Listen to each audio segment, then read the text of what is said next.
परमात्मा जन्म देता, मृत्यु देता। एक हाथ से जन्म देता, दूसरे हाथ से जन्म वापस ले लेता। यहां रात होती, दिन होती, यहां गर्मी आती, सर्दी आती, यहां मौसम बदलते रहते। यही तो जीवन की रसमयता है। यहां विरोध का मिलन है। यहां जन्म मृत्यु के बीच जीवन का खेल चलता है, जीवन का रास रसा जाता है। वही मैं तुमसे कह रहा हूं, ध्यान करो भी और ध्यान रखना कि छोड़ना है। एक दिन छोड़ना है, विधि का एक दिन विसर्जन कर देना है। तुमने देखा, हिंदू इस संबंध में बड़े कुशल हैं। गणेश जी बना लिए, मिट्टी के पूजा इत्यादि कर ली, जाके समुद्र में समा आए। दुनिया का कोई धर्म इतना हिम्मतवर नहीं है। अगर मंदिर में मूर्ति रख ली तो फिर सिराने की बात ही नहीं उठती।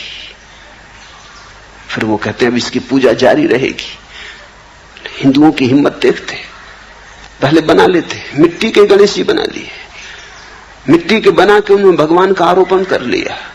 नाच कूद गीत प्रार्थना पूजा सब हो गई। फिर अब वो कहते हैं अब चलो महाराज, अब हमें दूसरे काम भी करने, अब आप समुद्र में विश्राम करो, फिर अगले साल उठा लेंगे। ये हिम्मत देखते हो? इसका अर्थ क्या होता है? इसका बड़ा सांकेतिक अर्थ है, अनुष्ठान का उपयोग कर लो, समुद्र में सिरा दो। विधि का उपयोग कर लो, फिर विधि से बंधे मत रह जाओ।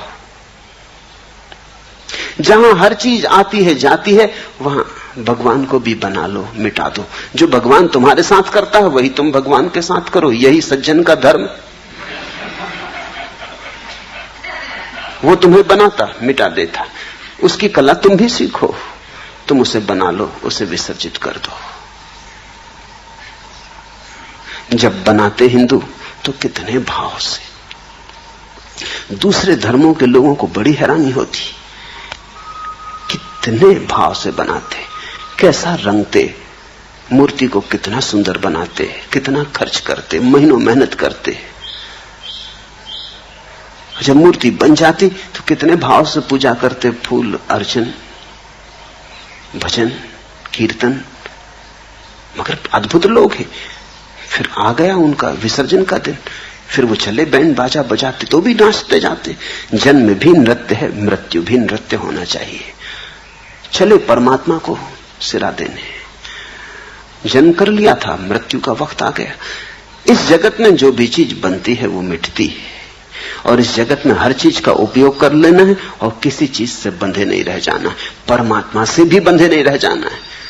मैं नहीं कहता कि हिंदुओं को ठीक ठीक बोध है वो क्या कर रहे हैं, लेकिन जिन्होंने शुरू की होगी यात्रा उनको जरूर बोध रहा होगा। लोग भूल गए होंगे, अब उन्हें कुछ भी पता ना हो कि वो क्या कर रहे हैं, मूर्छा में कर रहे होंगे। पुरानी परंपरा है कि बनाया विसर्जन कर रहे होंगे, लेकिन उसका सार तो समझो। सार इतना ही है कि विधि उपयोग कर ली, फिर विधि से बंधे नहीं रह जाना है। अनुष्ठान पूरा हो गया, विसर्जन कर दिया। वही मैं तुमसे कहता हूं, नाचो कूदो, ध्यान करो, पूजा प्रार्थना, इसमें उलझे मत रह जाना। ये पथ है, मार्ग है, मंजिल नहीं। जब मंजिल आ जाए तो तुम ये मत कहना कि मैं इतना पुराना यात्री, अब मार्ग को छोड़ दूं। छोड़ो। जब फल पक जाता है तो वृक्ष से गिर जाता है, और जब ध्यान का फल पक जाता है तब ध्यान का फल भी गिर जाता है। जब ध्यान का फल गिर जाता है तब समाधि फलित होती है।